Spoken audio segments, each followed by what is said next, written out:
Pumunta si Pablo sa Derbe at Listra at may isang alagad doon na ang pangalay Timoteo, anak ng isang mananampalatayang Judea at ng isang Griego.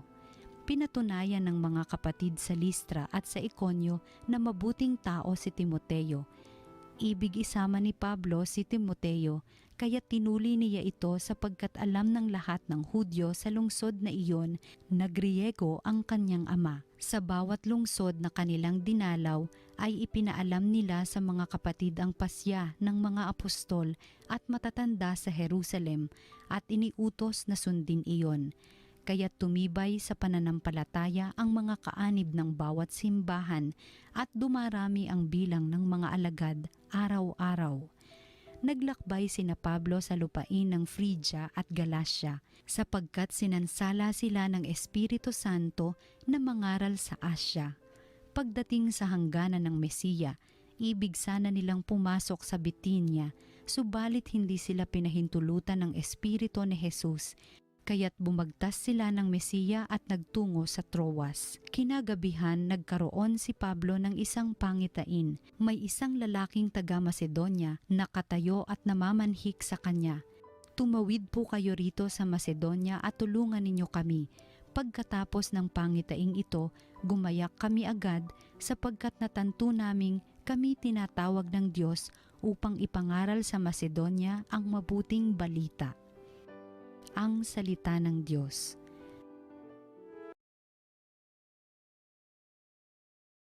Purihin ng lahat ang Diyos, parangalan siyang malugod.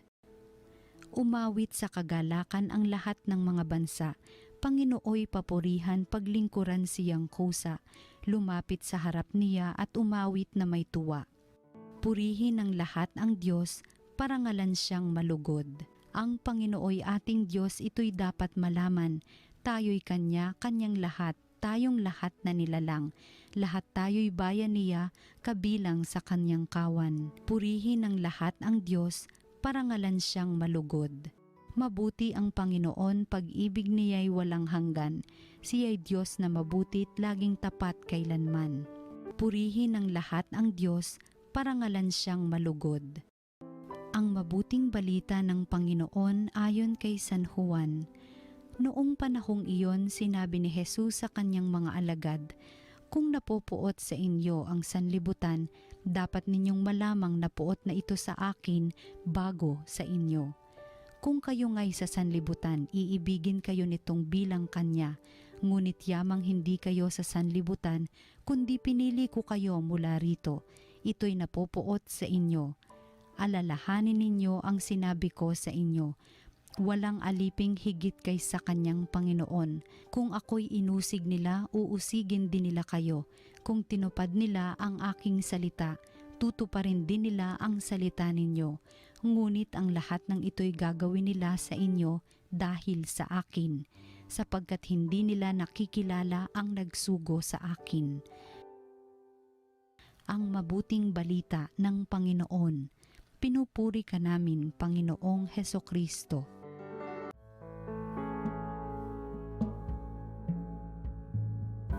Isang pinagpalang Sabado po sa ating lahat. Mayo na, no? Kaya lang po ay Abril, Marso, napakabilis po ng panahon. Ngayon po ay Mayo at sana po ay hindi na ganun kainit, no?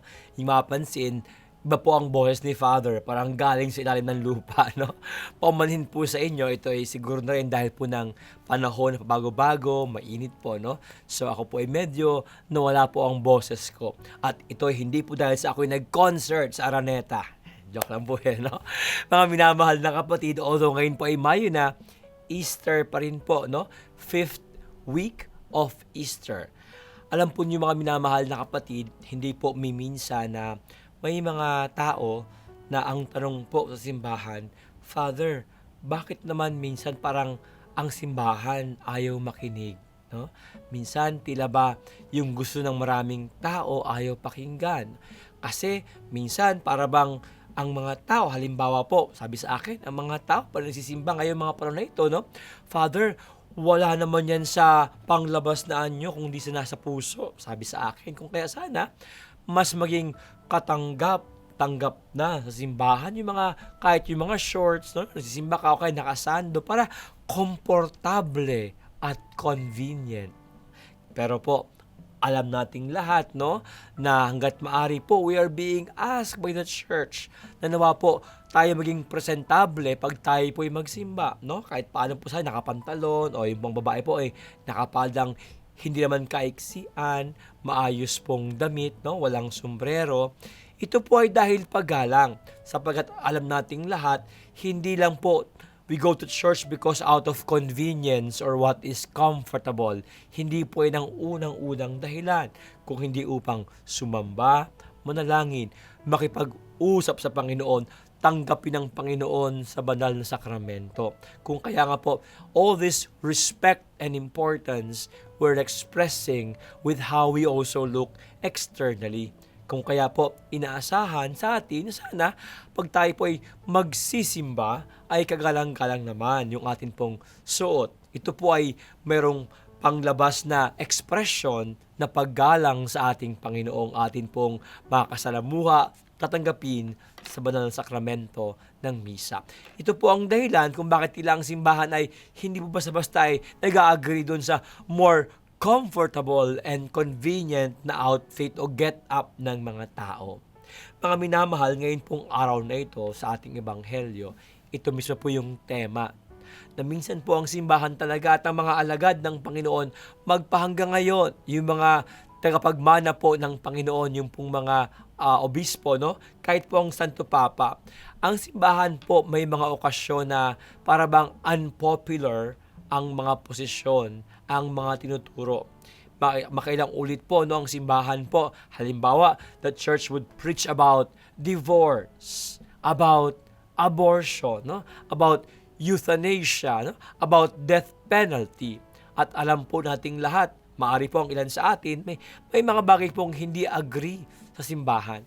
Pero po, ang sabi sa Ebanghelyo, ang ating Panginoon ay hindi po yung mga tao. Ang ating Panginoon ay si Jesus. At kung paano po ang ating Panginoon nung po siya ay nabubuhay sa mundong ito, maraming tao po ang ayaw sa Kanya.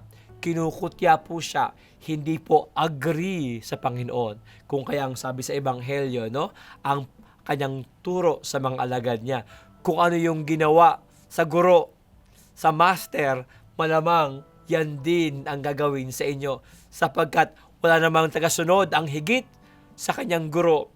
Kung ang guro nga ay pinahirapan, sinaktan o nireject, malamang ang mga tagasunod niya, gayon din ang gagawin. Sapagkat tayo ay hindi sa mundong ito. Although nabubuhay tayo sa mundo, tayo po ay para sa kabilang buhay. Tayo po ay para sa kaharian sa langit. Kung kaya nga po, mga minamahal, kung minsan po siguro tayo po ay nakaramdam na maraming tao ang hindi tayo gusto, hindi po agree sa atin, dahil po sa atin pong posisyon na alam nating na ayon sa kalooban ng Diyos, ayon po sa turo ng Panginoon, huwag tayong mangamba. Atin pong alalahanin at isipin ang sabi ng Panginoon sa Ebanghelyo ngayon pong araw na ito. Tayo po ay mamayan, hindi po ng mundong ito. Tayo po ay mamayan ng kaharian ng Diyos. Kung kaya nga po maari sa mundong ito, may mga taong hindi po tayo tanggap. Ang ating mga sinasabi, ang ating mga prinsipyo, ang ating mga tinuturo ay hindi po maaring tanggap ng ibang tao. Gayunpaman, huwag makalimot, ang ating Panginoon, hindi po ang mundo. Ang ating Panginoon ay si Jesucristo. Hindi bali nang may mga tao pong ayaw sa atin, pero sana huwag Panginoon po ang hindi maging kakampi natin. Dahil sa huli, ang ating Panginoon ang siya pong haharapan natin sa araw ng paghukom, sa araw po ng paghuhusga sa atin sa katapusan ng mundo. Ano man pong prinsipyo ang ating pinangahawakan, basta tama at naayon sa kalooban ng Diyos, huwag nating isuko, sapagkat ito ang handaan natin at ito ang patunay natin, tayo po ay tagasunod ni Kristo. Tama, mabuti, at naayon sa Ebanghelyo. Ngayon po, hayaan yung kayo pong i-bless ko. Magsiyuko po tayong lahat. Sa gayon po, tayo po ay tumanggap ng pagpapala ng Diyos sa araw pong ito. Panginoon, hinihiling po namin na sa kabila ng pagsubok sa aming buhay, mga pinagdaraanan, sa kabila po ng mga tao pong hindi natanggap ang aming turo, paalaala, ang aming mga posisyon, at yun din po ang turo ng simbahan, na Panginoon, panatilihin mo kaming matapat sa iyo. Ikaw na aming Panginoon, ikaw ang aming daan tungo sa buhay na walang hanggan. Na Panginoon, iparamdam mo sa amin sa panahong parang ang mundo'y ayaw sa amin o galit sa amin, na ikaw pa rin ay natiling matapat sa amin at kasama namin. At doon kami huhugot ng lakas at pag-asa. Panginoon, palakasin mo po lalo ang aming pananampalataya at pagsunod sa iyo. Ito ay aming hiling sa iyong ngalan, na buhay naghahari, kasama ng Espiritu Santo, magpasa walang hanggan. Amen. At nawa, pagpalain kayong lahat ng makapangyarihang Diyos, Ama, Anak, at Espiritu Santo. Isang pinagpalang Sabado po sa ating lahat.